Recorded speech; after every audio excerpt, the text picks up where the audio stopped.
దేవుని నామమునకు మహిమ కలుగును గాక. ఈ ఉదయకాల సమయంలో మన ధ్యాన పట్టణము ద్వితీయోపదేశ కాండము 3వ అధ్యాయము 2వ వచనము చదువుకుందాము.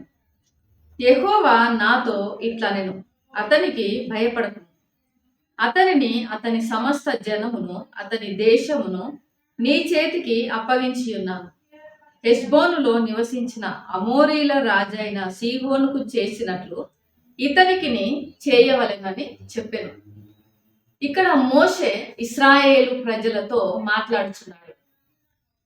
ఇప్పుడు మనకు దేవుడు ఎంతగా సహాయం చేస్తున్నాడు, ఇంతకు ముందు కూడా ఎలా చేశాడు, అవన్నీ కూడా ఆయన జ్ఞాపకము వారికి చేస్తున్నాడు. ఇశ్రాయేలీలు వాగ్దాన భూమికి చేస్తున్నటువంటి ఆ ప్రయాణంలో అనేక మంది వారి మీదకి దండెత్తి వచ్చారు. వారిలో ఒకరు అమోరీల రాజైన సీహోను. మరి ఆ యుద్ధంలో దేవుడు వారికి ఎంతో గొప్ప విజయాన్ని అనుగ్రహించాడు. ఇప్పుడు బాషాను రాజైన ఓగు కూడా వారి మీదకి దండెత్తి వచ్చాడు. అలాంటి పరిస్థితులలో భయపడకము అని దేవుడు ఇచ్చినటువంటి వాగ్దానం వారికి జ్ఞాపకం చేస్తున్నాడు. నువ్వు భయపడకు, ఓగును అతని సమస్త జనమును అతని దేశమును మీ చేతికి అప్పగిస్తాను. ఎలా అంటే అమోరీల రాజైనటువంటి సీహోనును మీ చేతికి అప్పగించినట్లుగా ఇతనిని కూడా అప్పగిస్తాను అని దేవుడు సెలవిస్తున్నాడు. ఎందుకు భయపడకమంటున్నాడు బాషాను రాజైన ఓగుకు అంటే, ఈ బాషాను ప్రాంతం అంతా కూడా దట్టమైనటువంటి అడవులు, ఎన్నో సమృద్ధి కలిగినటువంటి పచ్చిక బయళ్ళు, కొండలకు ప్రసిద్ధిగాంచినటువంటి ప్రదేశం అది.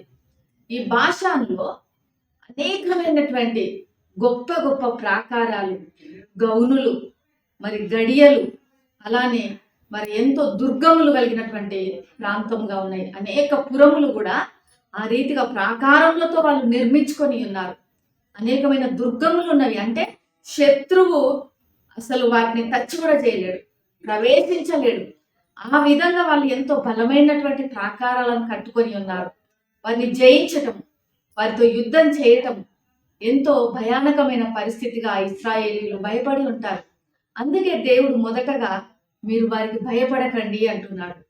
ఇంకా ఈ బాషాను ఎక్కడుంటుంది అంటే, ఈ గలిలీకి ఉత్తరాన ఈశాన్య ప్రాంతంలో ఉంటుంది. ఈ బాషాను చాలా ప్రాముఖ్యమైన ప్రాంతంగా బైబిల్ గ్రంథంలో చూడగలము. ఎందుకంటే దాదాపు 60 సార్లు బాషాను గురించి ప్రస్తావించబడింది. కాబట్టి బాషాను ప్రాంతాన్ని ఎలా మనము ఓడించగలము, ఎలా వారిని గెలవగలమని ఇశ్రాయేలీలు భయపడి ఉంటారు. అయితే దేవుడు అద్భుత రీతిగా మీరు భయపడకండి అన్నాడు. ఓగును అప్పగిస్తాను, అతని సమస్త జనాన్ని అప్పగిస్తాను, అతని దేశాన్ని కూడా అప్పగిస్తాను అని తెలియజేశాడు. అన్న ప్రకారమే దేవుడు మాట తప్పని దేవుడు. మాట ఇచ్చాడు అంటే నెరవేర్చే దేవుడు. కాబట్టి వాగ్దానాన్ని నిలబెట్టుకునే దేవుడు. ఇక్కడ ఓగును అప్పగించాడు, అతని సమస్త జనాన్ని అప్పగించాడు. ఇశ్రాయేలీలు అందరినీ నాశనం చేశారు, అందరినీ హతం చేశారు. అతని దేశమును కూడా అప్పగిస్తానన్నాడు. ఆ పురములన్నిటిని కూడా వాళ్ళు పట్టుకున్నారు. వాళ్ళు పట్టుకొని పురము లేదు అని, అంటే ఆ దేశాన్నంతటిని కూడా ఇశ్రాయేలీలు ఆక్రమించుకున్నారు. అంతటిని కూడా ఓడించి వారికి స్వాధీనంలోనికి తెచ్చుకున్నారు. అంటే దేవుడు ఎంత గొప్ప దేవుడు అంటే, ఎంత కష్టకాలంలో ఉన్నప్పటికీ, ఇది అసాధ్యము అనుకున్న పరిస్థితులను కూడా సుసాధ్యం చేయగలడు. కష్టకాలంలో విడువని ఎడబాయని దేవుడుగా ఉంటాడు. ఈ ఉదయకాల సమయంలో విశ్వాసంగా మన అనుదిన జీవితాలలో కూడా మనము యుద్ధాలు అనేటువంటి సవాళ్ళను ఎదుర్కొంటుంటాము.